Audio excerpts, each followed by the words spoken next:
Okay, I know there's plenty of other stuff going on and stuff we should probably worry about more.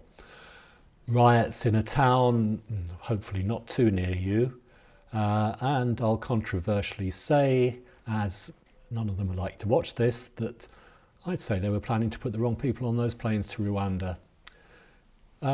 There's also American presidents and Middle East maybe wars.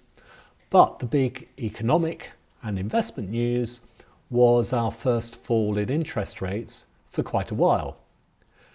Now, of course, this should be good if you have a mortgage, especially if you're one of the many coming off very low fixed rate deals in the coming weeks and months. You'll pay a lot more, most likely, than you were paying, but not as much as you might have if rates hadn't come down a bit. And by a bit, I mean a bit, 0.25%, because that's all it was. The best fixed rates you can get for mortgages now are between 4 and 4.5%. Not much comfort if you were on 1%, but sorry to tell you, it could have been worse.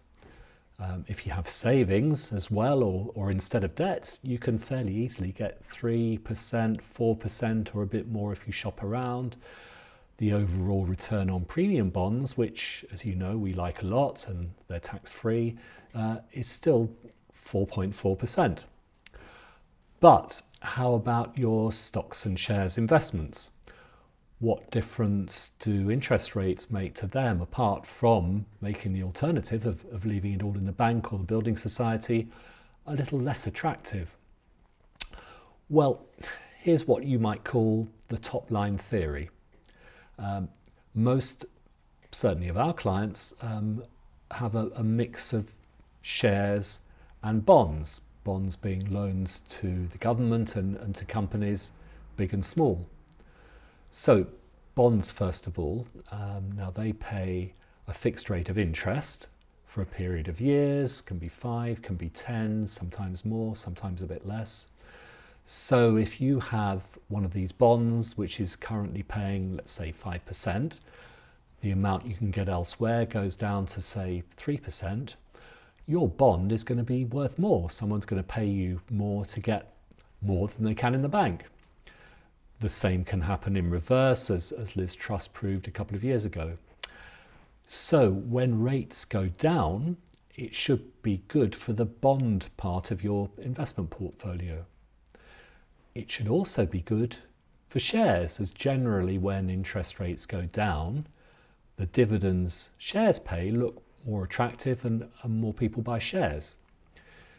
It should be even better news for smaller companies, like those that some of you may have in AIM portfolios. They generally have more borrowings, and so higher interest rates are a bigger danger to them. Anyway, that's the theory. Day to day and week to week, as perhaps this week has proven, it never seems to work quite like that. What happens here in the UK has sadly really not much bearing on anything outside of the UK or even on your investments as it used to, as we're a much smaller fish in a bigger than ever pond nowadays. However, a bit of a fall in interest rates, and hopefully a bigger fall than we've seen this week to come, should be good news all round, especially if it's echoed across the pond in the slightly longer term. And we all need some all round good news, I'd say.